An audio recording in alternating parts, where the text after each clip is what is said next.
আসসালামু আলাইকুম, সবাই কেমন আছেন? আশা করছি সবাই খুব ভালো আছেন। আজকে করলা ভাজি নিয়ে হাজির হয়েছি। কিভাবে করলা ভাজিগুলি তিতেও লাগবে না, মচমচে হবে এবং বাচ্চারা এবং ছোটো বড়ো সবাই একদম সুন্দরভাবে খেয়ে ফেলবে কোনো নির্ভয়ে, তিতো ছাড়া।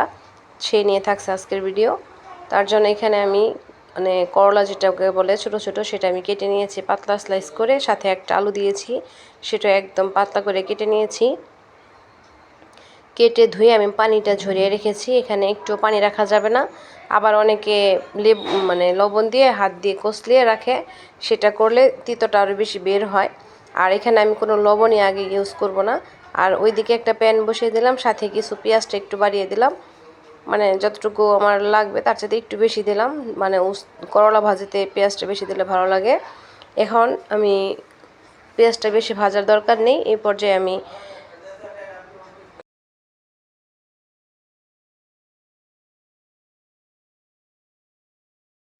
পেঁয়াজটা আমি বেশি ভাজিনি, আমি করলাটা এখন দিয়ে নিলাম। পেঁয়াজের সাথে আমার করলাটা ভাজা হয়ে যাবে, ওইদিকে পেঁয়াজটাও ভাজা হয়ে যাবে, করলাটাও ভাজা হয়ে যাবে। এবার আমি একটু পেঁয়াজের সাথে মিশিয়ে দিব উল্টা পাল্টা করে। এখানে কিন্তু আমি লবণ ইউজ করিনি। এখন আমি রেখে দিব এইভাবে, বেশি নাড়াচাড়া দিব না এবং পানিও উঠতে দিব না। খুব স্পিডে আমি জলটা বাড়িয়ে দেব। আর এখানে একটু হলুদ ইউজ করতেছি, যেহেতু এখানে আমি একটু মচমচে বা অন্যরকম একটা কালার আসবে, লালচে একটা বাদামি কালার আসবে, সেজন্য আমি এখানে একটু হলুদ দিয়ে নিলাম। আর সাধারণত আমি ভাজিটা হলুদ কম ইউজ করি, তারপর এখানে আমি শুধু এই করলা ভাজিতে আমি হলুদটা একটু দিই। আর এ পর্যায়ে আমি একটু লবণ দিচ্ছি, যেন করলার ভিতরে লবণটা একটু ঢুকে, কিন্তু পানি উঠতে দিব না আমি।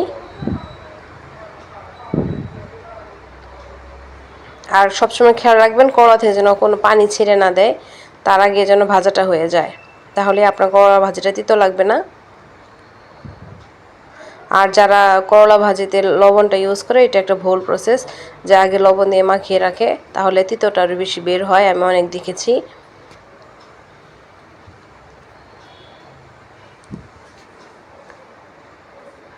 এবার আমি এইভাবে একটু ছড়িয়ে সুন্দরভাবে রেখে দিব।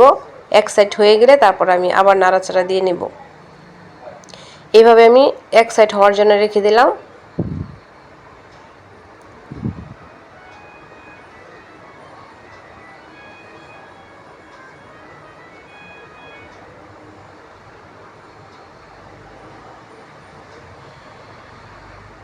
দেখতে পাচ্ছেন এক সাইড সুন্দরভাবে হচ্ছে আগুনের তাপে।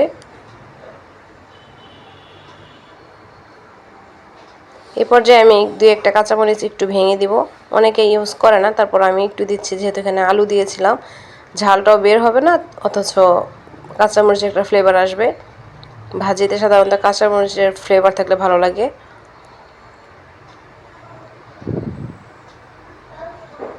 এবার আমি আরেকটা নাড়াচাড়া দিয়ে আমি আবার এইভাবে সুন্দরভাবে মিশিয়ে দিব, সমানভাবে ছড়িয়ে রাখবো ভাজিটা। দেখতে পাচ্ছেন আমার ভাজিতে কোনো পানি ওঠেনি। আর করলা ভাজি সব সময় পানি ছাড়া ভাজার চেষ্টা করবেন। দেখতে পাচ্ছেন আমার এক পাশ হয়ে গিয়েছে, এক পাশে কিন্তু বাদামি বর্ণ চলে আসছে। এবার আমি উল্টে পাল্টে দিব, যেন অন্য পাশেও যেন বাদামি বর্ণটা আসে।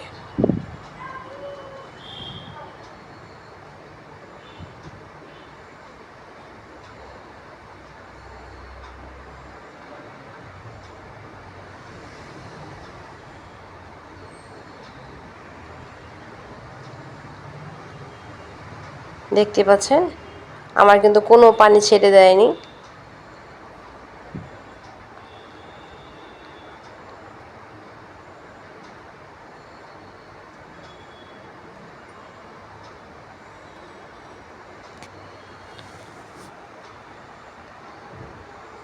এবার আমি আবার নাড়াচাড়া দিয়ে নিলাম।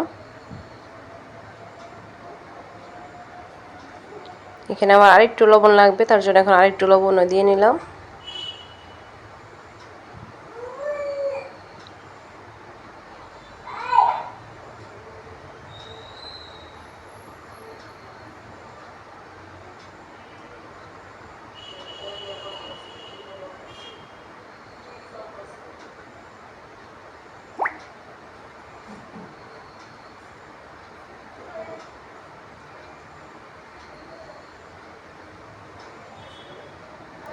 এই তো আমি বারবার নাড়াচাড়া দিয়ে নিচ্ছি।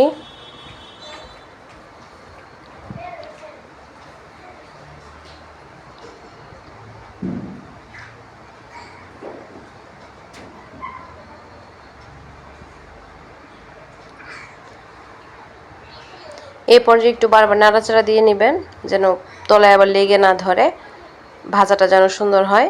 এপিট ওপিট সুন্দরভাবে ভাজা হবে আর খেতে ভালো লাগবে। দেখতে পাচ্ছেন আমার সুন্দর একটা কালার চলে আসছে। এই পর্যায়ে মানে নামিয়ে ফেললে ভালো, মানে করলার যে একটা ভিটামিন থাকে সেটা অটুট থাকবে। আর তার চাইতে যদি আরও বেশি ভাজতে চান তাহলে আরও বেশি নাড়াচাড়া দিতে হবে আর আরেকটু বেশি ভেজে নিতে হবে। কিন্তু ওই রকম ভাজি খেতে অত ভালো লাগে না, শুকনো শুকনো লাগে। আর এ পর্যায়ে যদি করলাটা নামিয়ে ফেলেন তাহলে একদম পারফেক্ট একটা ভাজি হয়।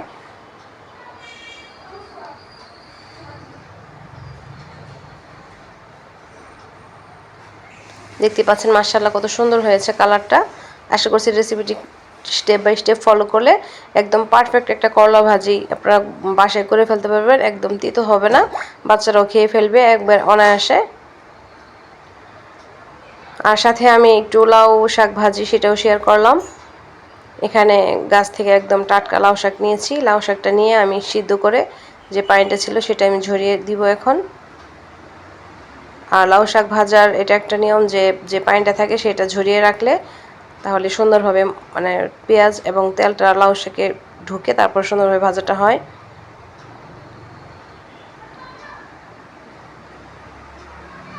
এটা আমি ঝরিয়ে রাখবো আগে।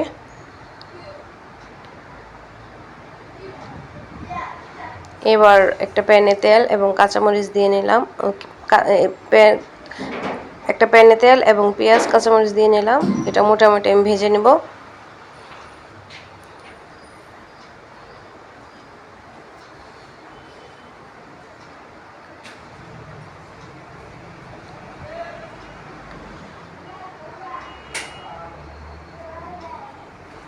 এই পর্যায়ে আমি শাকটা দিয়ে নেব, আগে থেকে ঝরিয়ে রেখেছিলাম সেই শাকটা পানি ছাড়া। এবার তেলে এটা সুন্দরভাবে এপিট ওপিট করে ভেজে নিব, তাহলে সুন্দর পারফেক্ট একটা লাউ শাক ভাজি হয়ে যাবে।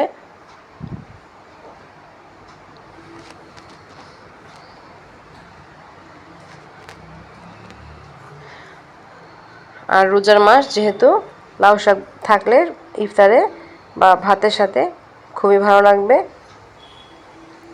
সবসময় মন চায় যেন শাকটা থাকলে ভাতটা একটু বেশি খাওয়া যায়, শাকটা খেতে মন চায় সবুজ সবুজ।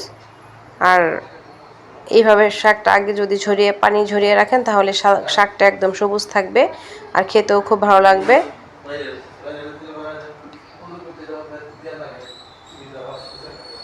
আর আজকের ভিডিওটি ভালো লাগলে লাইক কমেন্ট শেয়ার সাবস্ক্রাইব করবেন। যদিও রেসিপিটি সিম্পল তারপর অনেকগুলো টিপস বলেছি যেন পারফেক্টভাবে রান্নায়, অনেক সময় যারা নতুন আছেন তারা সঠিকভাবে অনেক কিছু রান্না হয় না, যেমন আমিও পারতাম না এক সময় সব কিছু সঠিকভাবে করতে।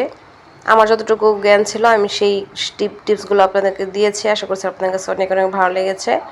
আর ভালো লাগলে লাইক কমেন্ট শেয়ার সাবস্ক্রাইব করবেন, পাশে থাকার বেল আইকন অন করে রাখবেন যেন নিত্য নতুন রেসিপিগুলো সহজে পৌঁছে যায়। আর সিম্পল এইভাবে অল্প অল্প রান্না যেগুলো খেলে মানে শরীর ভালো থাকবে। আর টিপসগুলো ফলো করলে সুন্দরভাবে আপনারা বাসায় সুন্দরভাবে করে ফেলতে পারবেন মজার মজার আইটেম, সবাই খেয়ে প্রশংসা করবে। আজ এই পর্যন্ত, সবাই ভালো থাকবেন। আসসালামু আলাইকুম ওয়া রাহমাতুল্লাহি ওয়া বারাকাতুহু।